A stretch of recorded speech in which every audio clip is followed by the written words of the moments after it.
Assalamualaikum warahmatullahi wabarakatuh. Perkenalkan, saya perwakilan dari kelompok 1 akan mempresentasikan makalah tentang teori permainan atau game teori yang beranggota saya sendiri Siti Maisyaro, ada Ajeng Tripamu Astuti, Rizky Adiatorik, Aldi Kesuma, dan Tampu Bolon Rivaldi. Bab 1 pendahuluan. Latar belakang. Teori permainan adalah cabang matematika terapan yang sering dipakai dalam analisis ekonomi. Teori ini mempelajari interaksi strategis antara pemain. Teori permainan menganalisis interaksi sosial manusia menggunakan suatu model strategi permainan. Walaupun teori permainan sudah diformulasikan sejak lama, tapi baru dalam dekade terakhir model ini banyak mendapatkan perhatian. Hal ini dengan keberhasilan teori permainan, terutama di dunia bisnis dan politik. Selain pada bidang ekonomi, teori permainan juga berguna dalam setiap sisi kehidupan kita. Apapun yang berkaitan dengan kompetisi antar orang yang masing-masing memiliki strategi optimalnya dapat dimodelkan dengan teori permainan. Rumusan masalah. 1. Apa saja yang dimaksud dengan teori permainan atau game teori? 2.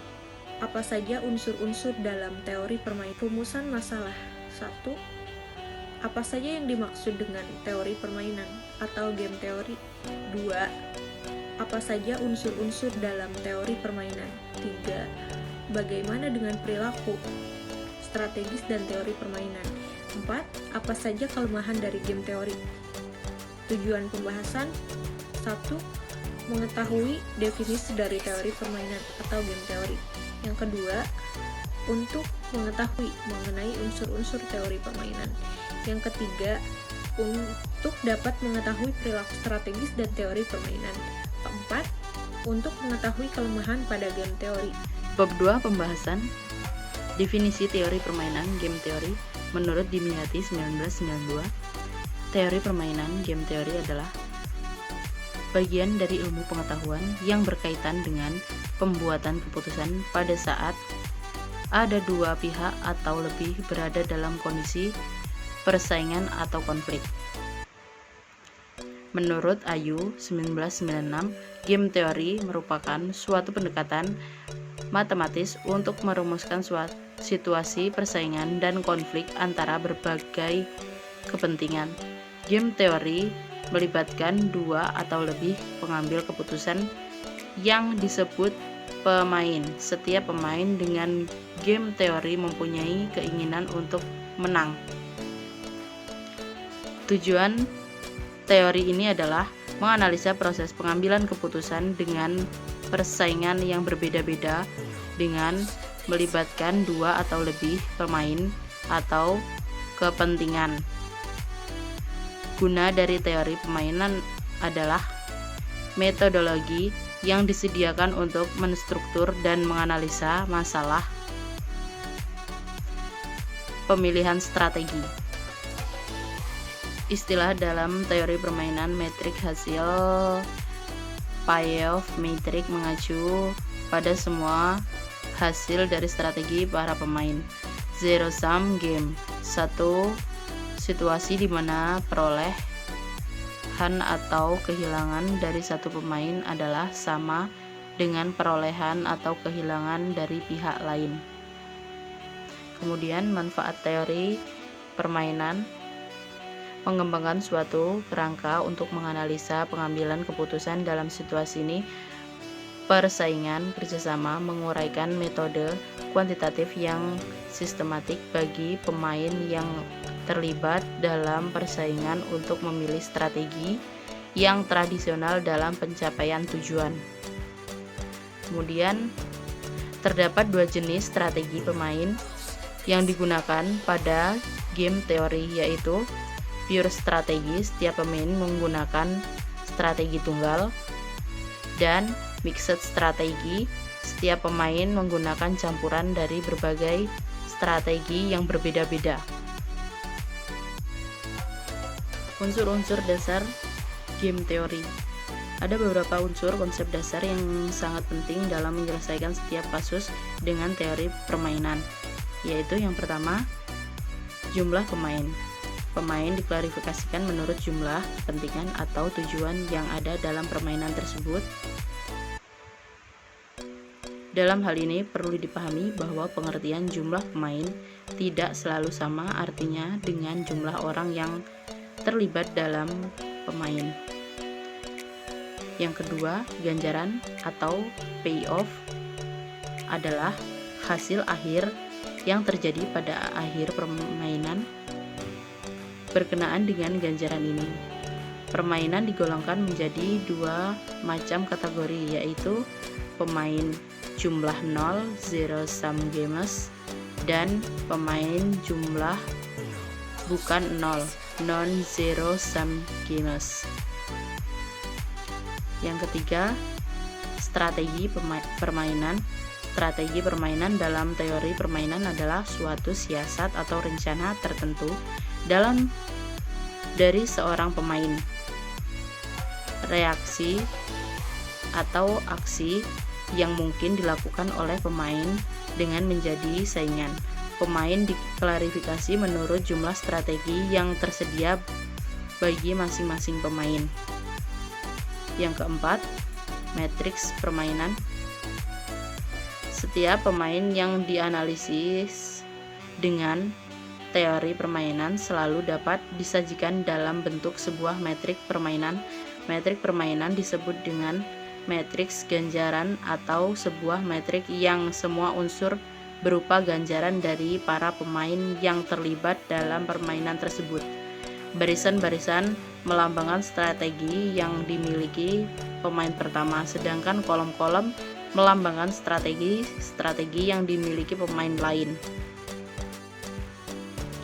Titik pelana saddle point. Titik pelana adalah suatu unsur dalam matrik permainan yang sekaligus sebagai maksimin baris dan minimaks kolom. Permainan dikatakan bersaing ketat jika matriknya memiliki titik pelana. Strategi yang optimum bagi masing-masing pemain adalah strategi yang baris dan kolom yang mengandung titik pelana tersebut. Dalam hal ini, baris yang mengandung titik pelana merupakan strategi optimum bagi pemain pertama, sedangkan kolom yang mengandung titik pelana merupakan strategi optimum bagi pemain lain. Teori permainan dapat diterapkan dalam berbagai bidang, meliputi kemiliteran, bisnis, sosial, ekonomi, dan ekologi. Sebagai contoh, pada dunia bisnis, seorang direktur suatu perusahaan dalam memperkenalkan sebuah produk baru, perusahaan mengetahui kemungkinan strategi yang paling baik atau suatu kombinasi strategi untuk merebut market share yang paling besar. Sementara saingannya juga mencoba memperkenalkan produk sejenis dengan strategi yang berbeda dengan direktur pemasaran tersebut. Antara lain, penurunan harga, pemberian hadiah, peningkatan mutu produk, memilih media, advertising, dan efektif. Disinilah peran teori permainan untuk menentukan strategi mana yang akan diputuskan oleh direktur pemasaran tersebut untuk merebut pasar. Persaingan yang dicontohkan di atas dapat didefinisikan untuk menjelaskan konsep teori permainan terdiri dari beberapa unsur dasar.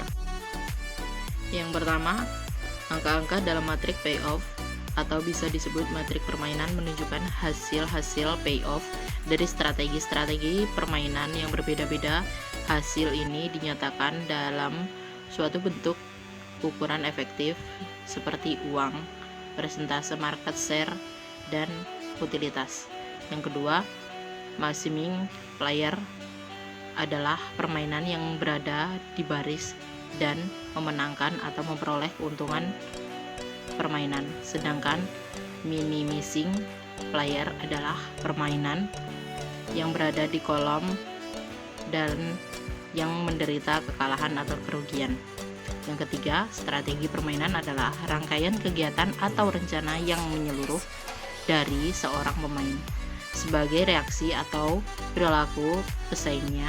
Dalam hal ini, strategi atau rencana tidak dapat dirusak oleh pesaing lainnya.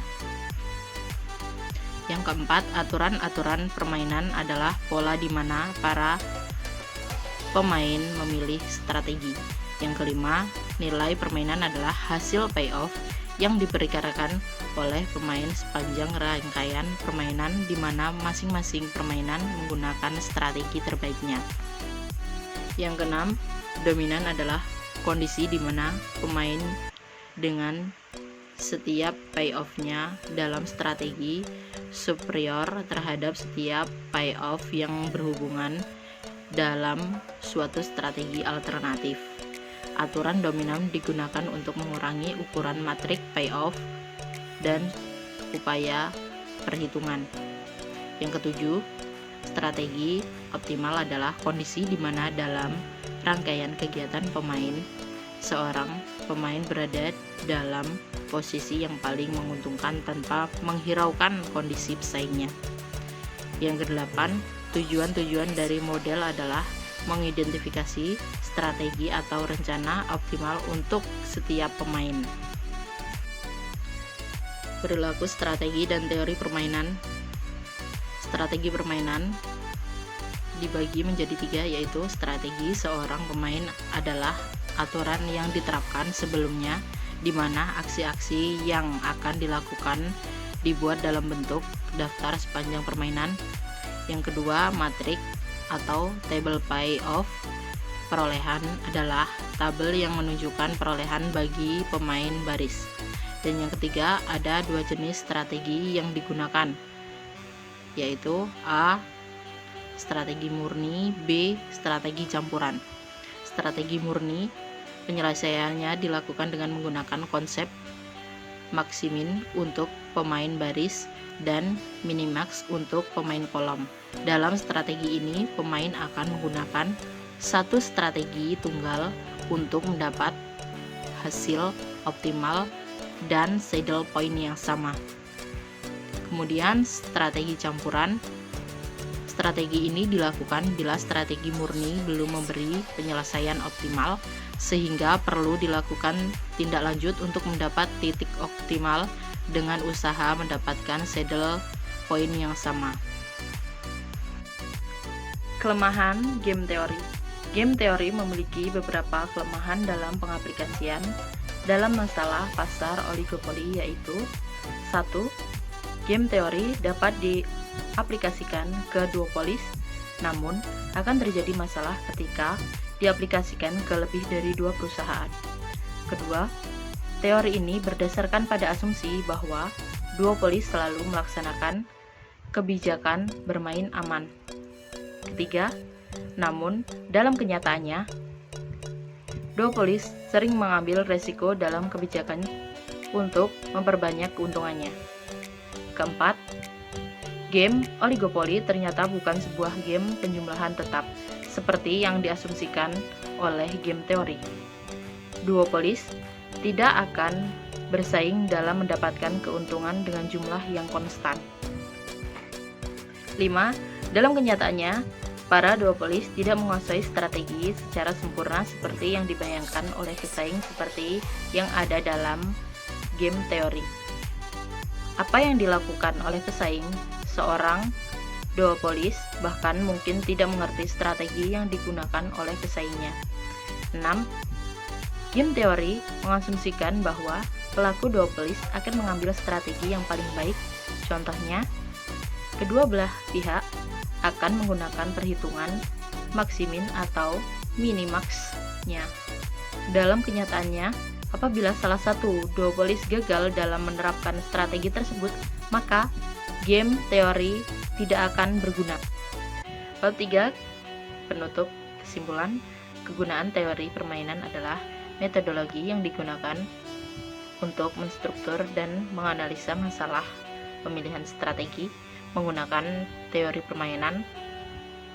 Maka langkah pertama adalah menentukan secara eksplisit strategi yang ada dan juga penentu preferensi serta reaksi dari setiap pemain.